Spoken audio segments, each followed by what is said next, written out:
Why, hello, everybody. Welcome back to Coffee Connections. My name is Seth Weiner, and I am your auctioneer. You are tuned in to Coffee Connections, insights from innovators. We're talking every week with innovators in the Atlanta nonprofit community. And if you haven't seen any of our episodes, please go back to coffeeconnections.live, where you could see all of our past interviews, all of our guests. And I started this week actually posting because there's all these insights, right? I mean, every single guest gives us a fantastic insight. So I decided to take a clip of an insight and go ahead and put those out as little teasers. So instead of telling you a preview, it's a post view. And I encourage you, if you like what you hear, to go back and listen. There's so many great insights. So many nonprofits have pivoted, doing different types of fundraising, going into virtual, all sorts of different ways of thinking, how they get funds from different resources, not just from great supporters like all of you that are watching, but also from foundations. And there's always a takeaway. So I encourage you to go back to coffeeconnections.live and check out our arsenal of ideas. But today we are joined by Terri Bonoff. And Terri is with the Jewish Family Career Services of Atlanta. She joined JF&CS as a CEO in June of 2019. Now, if you're not familiar with Jewish Family and Career Services, they offer programs and resources that really do transform lives. Building on over 125-year history, they provide individuals and families of all faiths with services to support their ability to live and their full potential. Terri is a former business executive and elected official from Minnesota. She served as the Minnesota State Senator from 2005 to 2016. Quite the time there. As chair of the Minnesota Senate Higher Education and Workforce Development Committee, she championed legislation to create the Minnesota Pipeline Project, which expands dual training and apprenticeship programs in Minnesota. She moved here to Atlanta after her husband joined Delta Airlines. Shortly after, she joined Georgia Tech's CEI SMC to launch an Atlanta-based pipeline project in partnership with Purpose-Built Schools. Terri serves on the Board of Quality Care for Children and as the chair of the Education Committee on the board of the Alliance Theater. So, as you can tell, we've got a guest that's loaded with information and insight. So please, I'm going to remind myself now to unmute our guest and to please welcome Terri onto the show, everyone. Terri, welcome. Thank you, Seth, and thank you so much for having me as your guest today. Yeah, absolutely. Well, you came highly recommended. At least two guests recommended you on the show, that were on the show, and then others were like, "Oh, you got to talk to Terri." So, you've got quite a good reputation going. Well, thank you, and it's been a joy to be part of the Atlanta community, and particularly the nonprofit Atlanta community, where not only has there been a warm welcome, there's just such strong collaboration and partnership. Oh, awesome. Well, we'll have to talk about that. But first, we're on Coffee Connections. Okay. Do you drink coffee? Do I drink coffee? Yes. Do you have a coffee mug? My mug? Yes. I would love to see a mug. Okay, so this is my mug. I have to do the there you go right. Okay, so you see this is the front of it, this beautiful dog, and then on the back it says best dog grandma ever. So, so my quick story, do I get to tell my quick? Yeah, please, okay. Yes. So my 33-year-old son Adam lives in LA with his wife Soon and their dog Maya, who is a Rhodesian Ridgeback. As soon as COVID hit, they thought out of California. We had, by the way, also driven to Minnesota to shelter in place for the first part of COVID, as we were still back then in a high rise. So Adam and Soon with their puppy Maya drove to Minnesota. She's from Germany, and while they were in Minnesota, her father passed away. And so they went to Germany to be with her family and to attend, the services, and they left the puppy with me. And this was this wild Rhodesian Ridgeback puppy who was, as a puppy bigger than me and was like jumping on furniture and, pushing me over. It was hysterical, but I tamed the puppy tamed me. We became fast friends. And so Soon sent me that mug. Oh my gosh. Did they get stuck in Germany? No, we were lucky. We found out that because she was a citizen, that she was able to get in, and then my son Adam had to bring, a document showing that they were married. They had to show that, in fact, he had passed away and the date of the service. There was a lot of hurdles to get through, but they were able to get in. And then Adam left, after 2 weeks. She stayed for a few months and then came back. Now, did you ask for the paperwork also, or because you want to make sure they weren't just making you like, Mom, train the dog, we're going on vacation?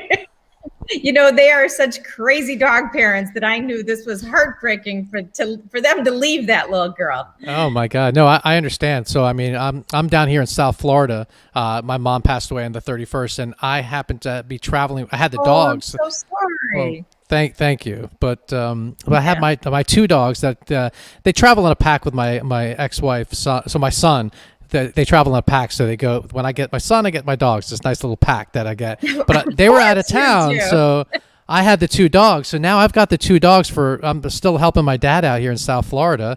And I've had the dogs. They hear me. They're coming now for like the last 2 months. And my dad loves them. He's 85, and he's like, you're gonna leave one of them with me, right? I'm like, I can't do that. So then, do they drive back and forth, Seth? The dog? Well, typically, but they're with me. I'm in Florida, and I live in Atlanta, so their dogs. I mean, when your ex-wife brings the dogs, you always drive them back and forth. Oh yeah. They yeah. No, it's great. Very good. But we're talking about coffee. You have a coffee mug. I need to know, and our viewers want to know, do you like your coffee hot or cold?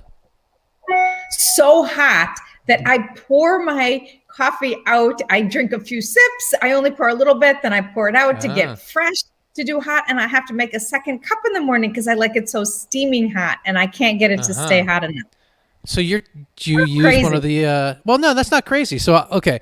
If I'm the same way, except for I drink my coffee quick. So what I discovered is those, and it's not just any, you got to get the good, like the Yeti kind of, tumblers, that will keep it hot for hours. So I end up sipping my coffee, and which is much better for me, because if I drink 3 cups of coffee or just a tumbler, 3 cups of coffee, I start getting crazy. Yeah, of course you do. Yeah. But that's good advice. I haven't tried a Yeti. I have a thermos, traditional Go Cup that's made thermos, but it doesn't keep it as hot as I need it. No. Well, I will let you know ahead of time. I do send all of my guests a tumbler, but it's not the one that's going to keep it hot. Okay. I'm waiting for a good sponsor to come in so I can afford the good stuff. I tried that kind that you charge and then it keeps it. I didn't like it at all. So I'm back to just regular. Well, I remember back in the day, one of the best Father's Day gifts I gave my father was a little hot plate that you put the coffee mug on. And he used to love that as work. That's smart. But they don't make them anymore because, it burns the coffee. It burns paper, right. Exactly. If you think back in the 80s, the fire hazards that were gifts. Right. Well, I guess we equally love hot coffee then, you and I. Yes. All right. Well, let's talk about a hot subject, which is your organization. So I'm going to go ahead and hand the mic over to you. Can you please let everyone know about JF&CS? Sure. So thank you. We'd love to talk about JF&CS. So Jewish Family and Career Services has been around for 125 years, and we are a multi-service agency. So we have 6 different service areas. We have a clinical practice where we have some 30 clinicians that provide anywhere from individual sessions, mental health sessions, to group. We do groups for parents, for young children, grief groups, divorce groups. We do synagogue outreach from the clinical area. We have a program within that called HAMSA, which is helping Atlantans manage substance abuse. And, addiction and recovery is harder to navigate during the pandemic than any time before because of all the extra stress. So that's just all one service area I just told you about. And I have to back up and tell you that this is now called the Francis Bunzel Clinical Services, because we got an amazing bequest from Francis Bunzel's estate, and that was most recently, so we've just changed the name. We serve older adults, and that area is called the Aviv Older Adult Services. Again, an amazing family, Sherry Aviv, who was one of our philanthropic heroes donated a great deal of resources to allow us to have a state-of-the-art best practice area where we do geriatric case management. We serve the needs of Holocaust survivors. We have dementia services. We have a program called One Good Deed where during COVID, we've delivered 150 friendly visits, telephone visits a week since that program started. We have support services, and that houses our kosher food pantry, and it's beyond kosher now. We have expanded 10 times since COVID started to be able to serve the needs of people who have food insecurity during this time. Emergency financial assistance and case management is in that area, as well as transportation services. We have a division called IDDS, which is Intellectual Developmental Disabilities. We, within that area, have 7 group homes for adults who have intellectual developmental disabilities. And I say that my staff there are my true COVID heroes, as they have kept almost everybody in our homes safe during this time of COVID. We were in a race against time trying to get everybody vaccinated. And 3 days before we were able to get them vaccinated, we lost one of our residents due to COVID. And so we mourn him greatly, and it reminds us of the tremendous burden and responsibility it has been during COVID to keep everybody safe, our staff and our clients, who in this case are residents. In that same area, we have a day program that has had to be on pause since COVID happened. We had 55 people who came to be with us Monday through Friday, 9 to 3. We would go on community field trips, have parties, do cooking. I mean, just the most amazing day program. And we can't wait until we're able to bring those loved ones back into our actual facilities when there has been complete vaccination and we can feel safe once again.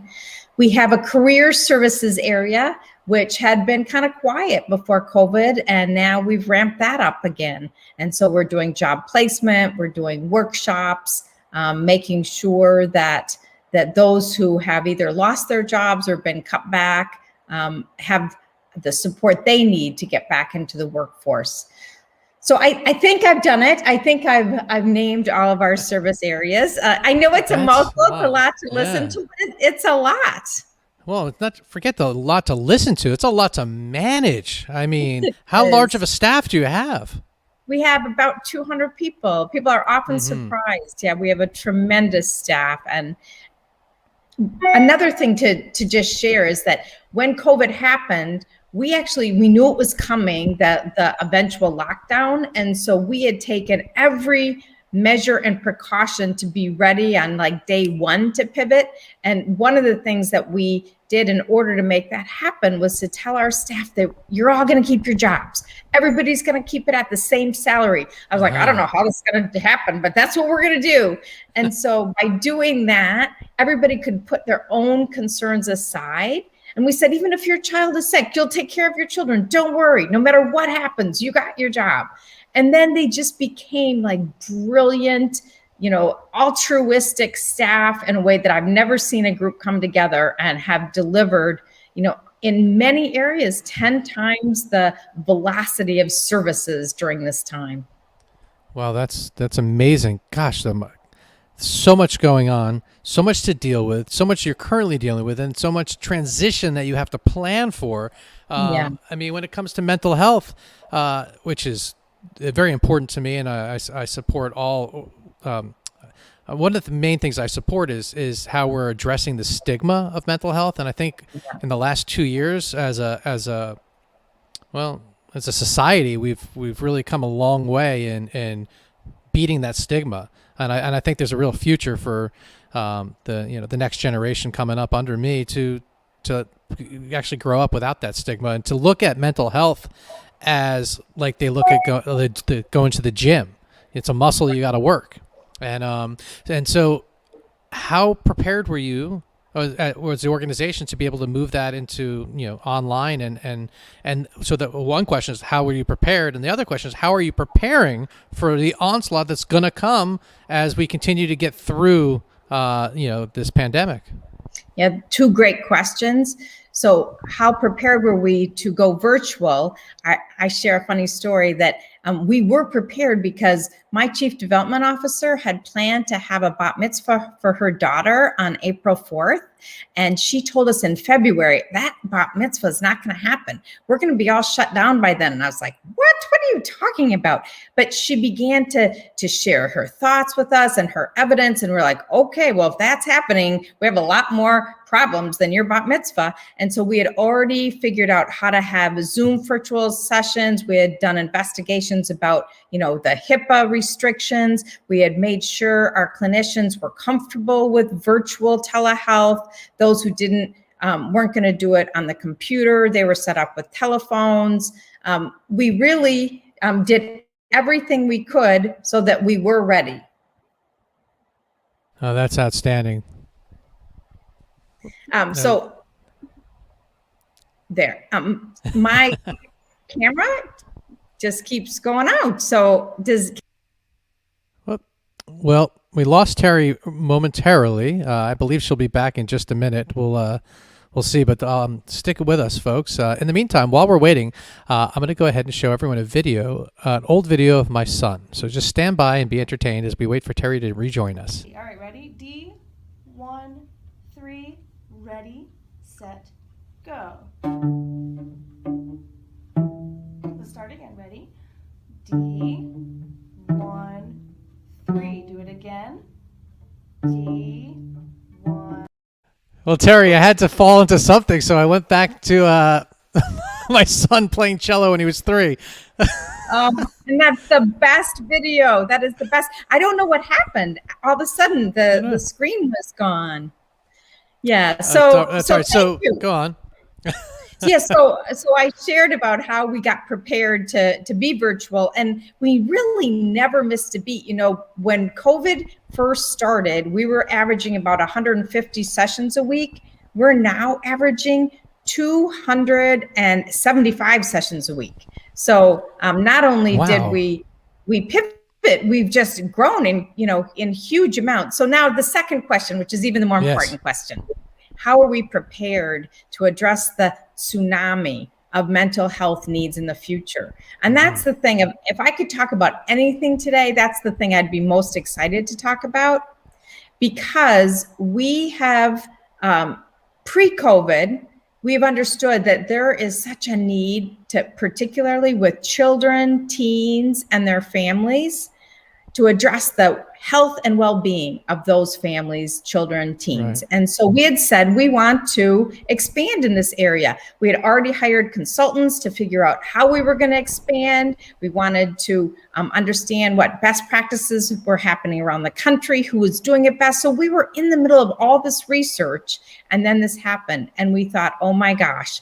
lucky that we had started that, because we need to go full speed ahead. And so on December 1st, which was Giving Tuesday, we hosted a virtual event and featured Mayim Bialik.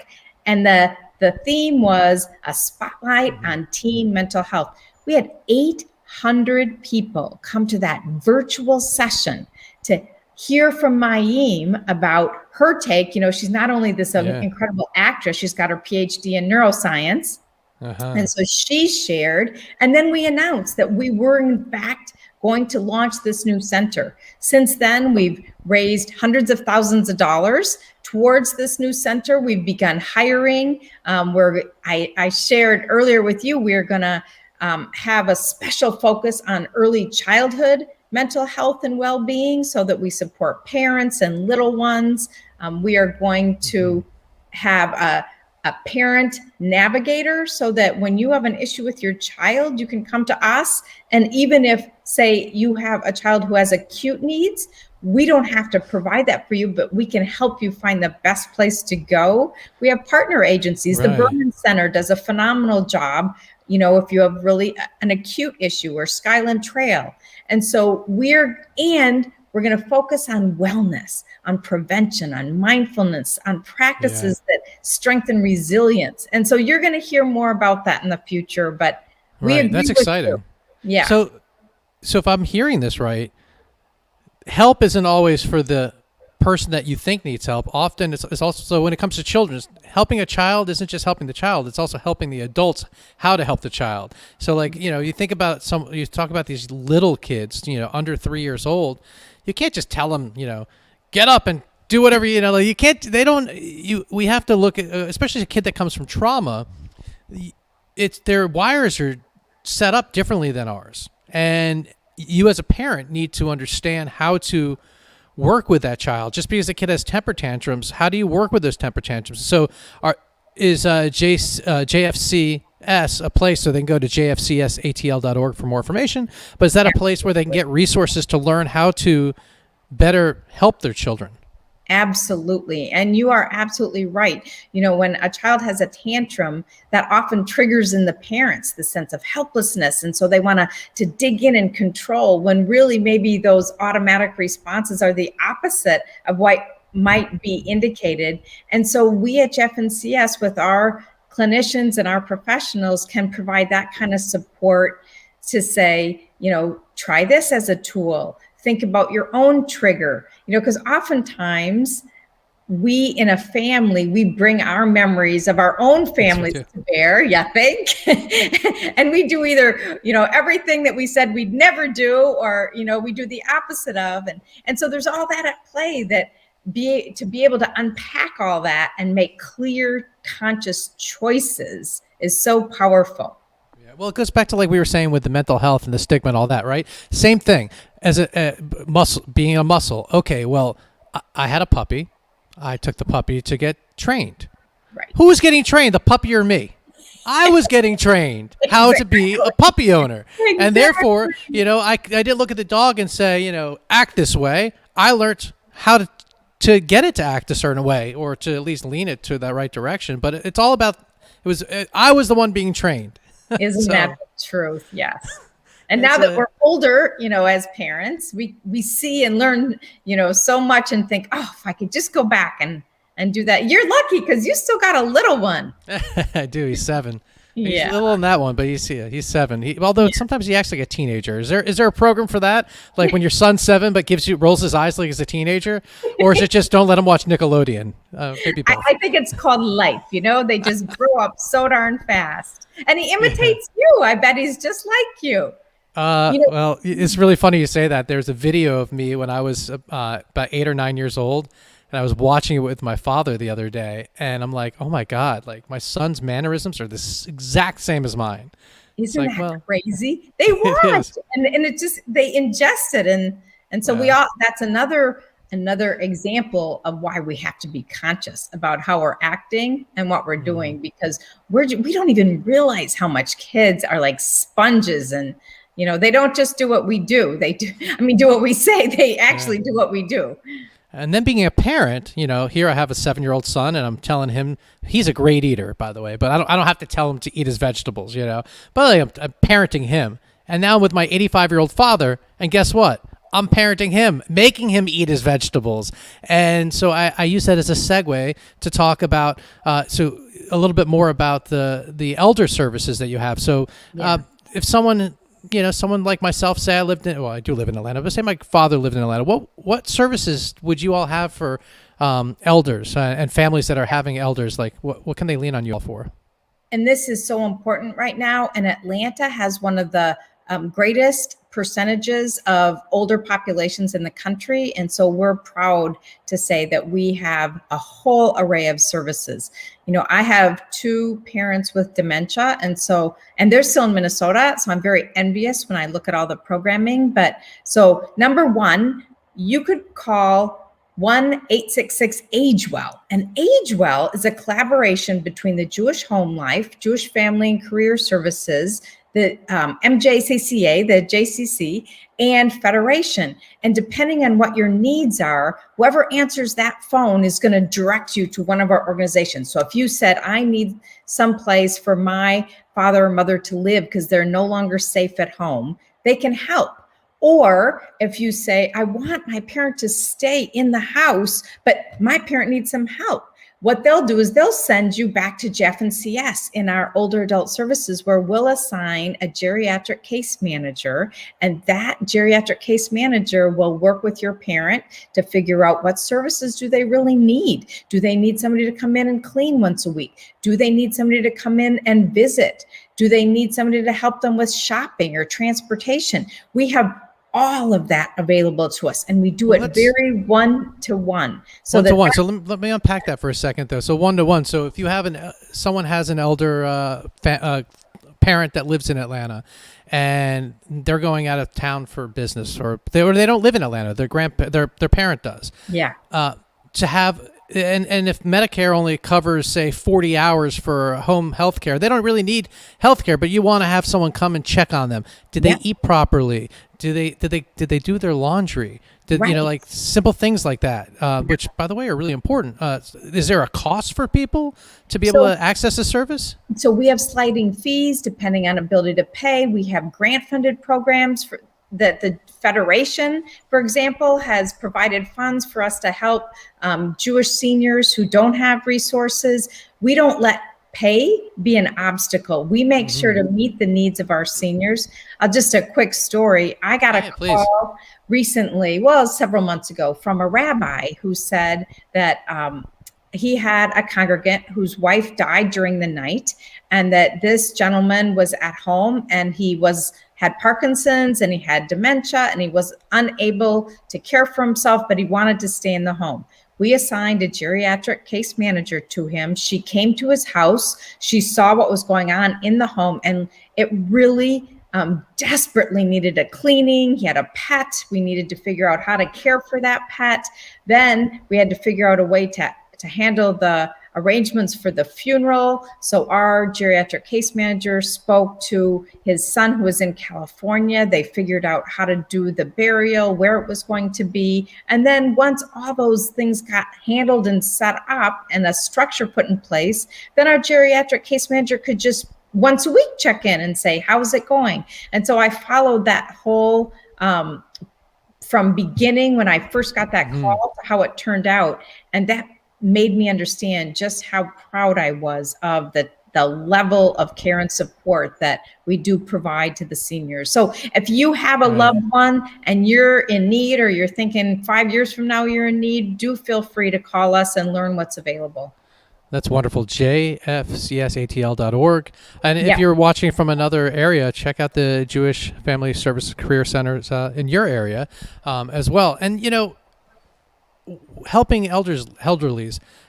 Is there any program going on right now where you're helping them with the COVID situation? So in terms of here in South Florida, where I'm at right now, my dad got his from the VA, so very fortunate they called him. But friends of his are like, I know how to get tickets to a hot show, like that. But that's what it's like. And if you're in your 80s, you're not getting online and dealing with this. So how are you helping folks figure out how to get over that technological hump?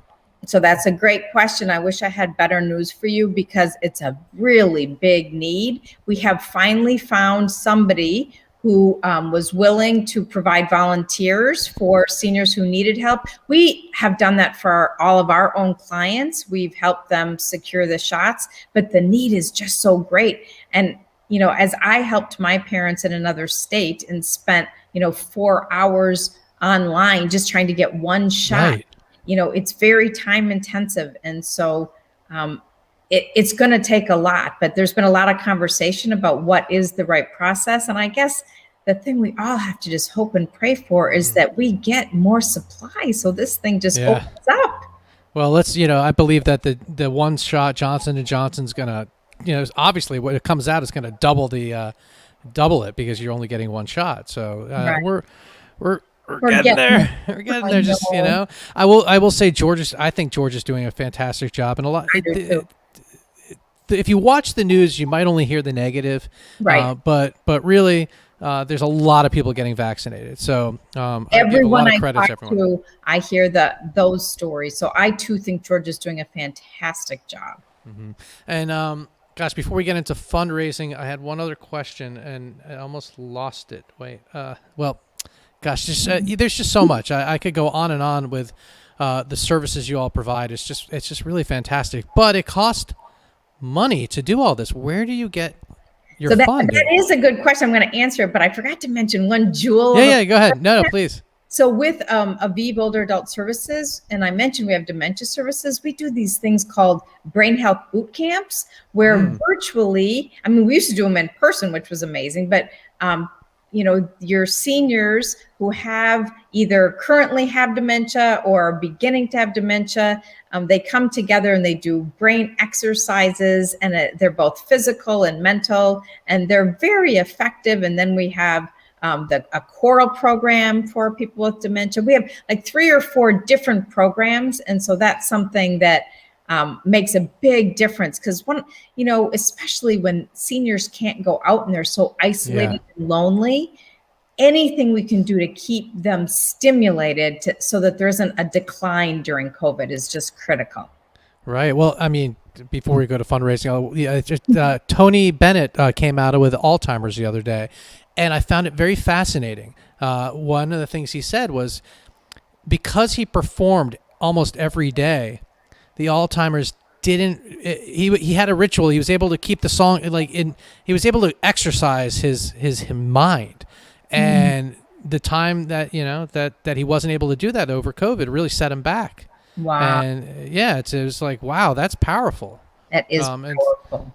And then, my parents, when my mom was alive and my father, I was like, you guys can't go out. You can't go out. Like, what are you going to the store for? And it's like, what do you mean, what am I going to the store for? I've been cooped up in this house. We need to get out. We need, even if it's just going to get a lottery ticket. And I get that, but so now that my father, I'm trying to find senior centers and things for him to do, and most all are closed. So having stuff online, hopefully if you can get online, if you can get on Zoom. So first of all, we invite your father to participate. We have new tablets and different, I haven't seen them, but I've only heard about them, that actually help teach them how to get online and how to participate. So when this is done, I'm going to connect you with our staff and see if we can't get your dad hooked up. Yeah, that'd be great. All right, well, let's talk about fundraising, because it costs money to do all this. Where do you get your funds? You mentioned the Jewish Federation helps you out, and I'm sure there's some foundational support. So we have a budget of $17 million. So we're not some small organization, and so we have a multi-faceted stream of resources coming in. So the Jewish Federation is a big funder of ours, and that's a wonderful thing. And during the time of COVID, when the need exploded and it was all we could do to figure out how to serve the need, I'm sure you remember this, but the Jewish Federation and other key philanthropists and foundations came together and raised $4 million to help support those in need during COVID. And so we didn't have to worry about the money during COVID. We could just worry about how to deliver the services. And I will always be forever grateful for that. But we get funding from the United Way. And by the way, when COVID happened, the Atlanta Community Foundation and the United Way also raised money, and we were awarded $200,000 during COVID to serve the broader community. And I'm telling you, we went through that money so fast because we do emergency financial assistance, and the amount of people who needed utilities help, rent help, mortgage help was insurmountable. And so that money went quickly. But anyway, so those are some big funding streams in terms of the foundational support. We get annual contributions from the general community. Our target this past year has been $1.45 million for our annual campaign. We will end our fiscal year June 30th, and we're already at almost 1.4. And so we are so grateful for the community support. That event I just shared about, which is the first time we had ever had the community of giving, and we raised $125,000 at that event. Now, when we do our clinical services, we bill insurance, we do private pay, and so we get third-party fees and insurance money for the sessions that we do. We offer a sliding scale, and we don't turn you away if you don't have money, but we do get a lot of fee for service for that program. We have foundations, for example, the Marcus Foundation support of our programs. The Zalek Foundation has been a key proponent of our emergency financial assistance efforts. They have really stood that program up and helped us make it best in class, allowing us to hire case managers so we don't just give out money, but we make sure that the money we give is also accompanied by support and counseling so that they can stay on their feet and we're not just throwing it away. So those are just some examples. In addition, in our IDDS, we get the Medicaid dollars. They're in our homes on Medicaid waivers. So it's very complicated. The Holocaust, people don't understand this, but the Claims Conference, which is the country of Germany, provides funds to the Holocaust survivors in the US, and New York is where the headquarters is in our country, and they distribute that all over the country. And we at JF&CS distribute the services for the Holocaust survivors in the Southeast. And they consider, by the way, Oklahoma and Houston Southeast. So it's pretty loose for Southeast. I don't know where you get your geography, but so we have a lot of Holocaust survivors that we provide support for. And so that money comes right to us, and we get it right out there in terms of delivering those services. So it's like we started the conversation, it's complicated to share about it. It's complicated to fund it. And it's not just one thing. So as the CEO, what I have to think about, what keeps me up at night is long-term sustainability, because when things happen, one source of funding may go away that you're dependent on, another source might, and you can't be just dependent on that. You have to have alternative plans. And so when I shared that, I said everybody would keep their job, and I literally was like, oh man, how are we going to do that? And then the PPP loan happened. And so that was, such a gift from our government to be able to qualify for that, receive it. And that's really how we did keep all that stuff during that tough time.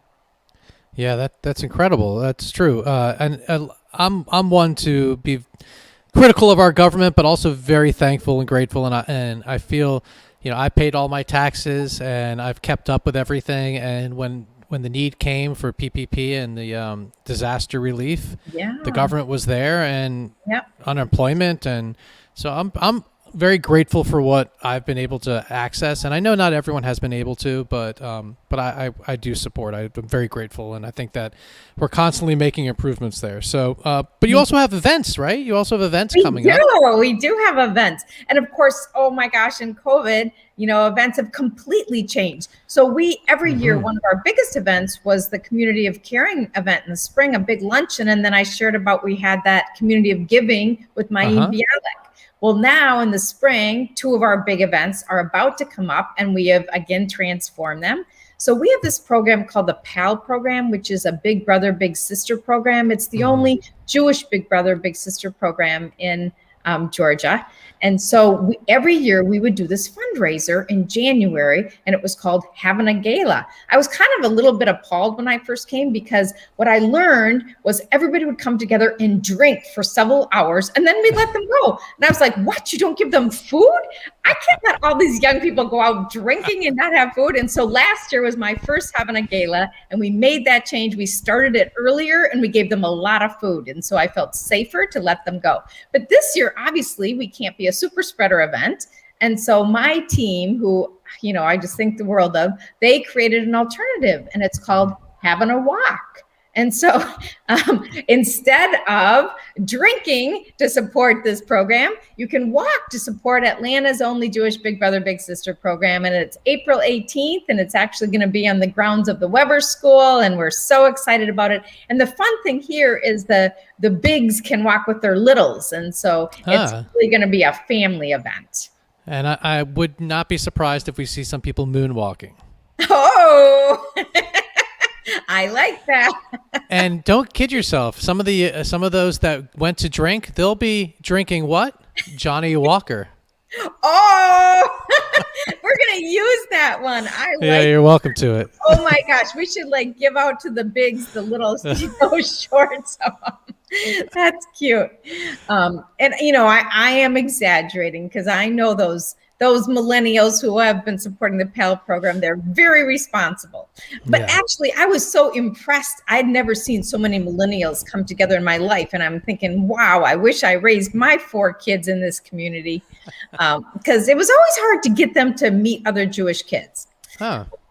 So lastly, this other big event, because I talk about both my big spring events, the tasting would happen every year in May. And the tasting would be when, 3 generations of people would come together to sample all of the wonderful restaurants of Atlanta's food and drink. And it was an incredible party. I actually went to my first one like a few weeks before I started the job. And I thought, wow, this is some organization.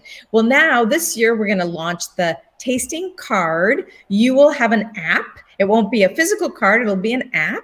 And it will allow you to have 20% discount on a huge array of your favorite restaurants. And so we will support the restaurant community who's been so generous to us over the years and still keep the tasting alive. And the tasting supports our independent living program. So the 7 group homes that I mentioned, the way that we make sure to fund the delta between what we get from government resources, which, believe me, does not close the gap of what it costs to run those homes the way we run them. And so we do that, but with this particular fundraiser. So one thing, folks, if you do this, just note that this app is powered by your appetite. Oh my gosh. I think we need to hire you as a consultant for these. Hey, maybe I'll just show up here then Thursday to your, your virtual improv show. I think so. Yes, everyone should support Seth's virtual improv show. No, that's yours. This is off your website. Was this not you all? Oh, no, it's actually, that's so funny. No, this is a partner. We put it up. We will showcase partner events. Okay. Well, I thought that was you.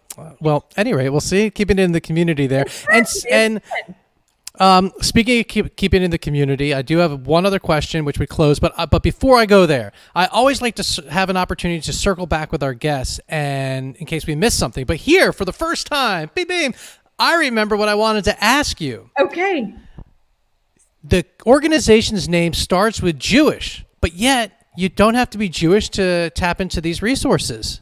Yeah, that's correct. So we are guided by Jewish values, and our mission is to serve the Jewish and broader community.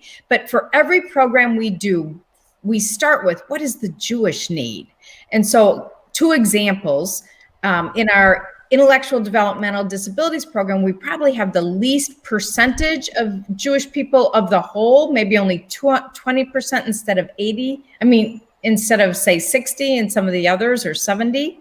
But if you are a parent with a child with an intellectual developmental disability, we are the best there is. So we are the ones that you come to, we serve the need, and in order to make sure that we continue, we open it up to the broader, and we share the best practices and the heart with the whole community. And that's really important to us. The Ben Massell Dental Clinic, one of the best kept secrets in the country, because it's really probably the only 100% free charity care dental clinic that does orthodontia, oral surgery, prevention. I know, who knows that, right?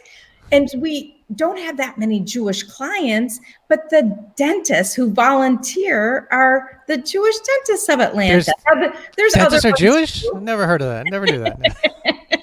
I went to Dr. Weinman for the first time recently, because I'm an Atlanta person. I have to have my Atlanta dentist, and everybody in that clinic volunteers at the Ben Massell Dental Clinic. See, I don't know why it really needs to change. Like my son, the doctor, you're not going to, my mom would always say, you're not going to be a doctor, but she was a dental hygienist, but, that's awesome. But I never heard my son, the dentist, you should be a dentist, but really an important thing. Absolutely. Yes. Well, all right, wonderful. So that I want to encourage folks again to go to jfcsatl.org, where you can learn about all of this and more. And as we close our show, Terri, this is a chance for you to recommend a future guest. Yes. Is there someone that you would recommend that to be on Coffee Connections, an innovator in the nonprofit world of Atlanta? So I am going to recommend Chris Moses of the Alliance Theater. Chris Moses is the Dan Reardon Director of Education and the Associate Artistic Director at the Alliance Theater. And the thing that I love about Chris is his commitment to children, the arts, understanding the importance of what the arts can do to close the education gap, to close the achievement gap. And so he brings theater to life in little ones all over Georgia. And he has actually demonstrated huge growth in outcomes, academic outcomes in little ones by participating in the programs that the Alliance Theater has to offer. I believe it. That relates to me very much. So I look forward to that. Thank you so much. And thanks for being here. This is, we've definitely gone over our half hour, but I mean, I think we can go another hour talking about all of the services you offer. Oh, thank you. And of course, we never have enough resources. So for those of you who have been touched in any way by this conversation, do think about donating. Yes, please do. And you can do that again at jfcsatl.org for those Thank listening. you, Seth. Yeah, absolutely. Well, thank you. We'll see you all again next week here at Coffee Connections. And please go back and check out all of our past episodes at coffeeconnections.live.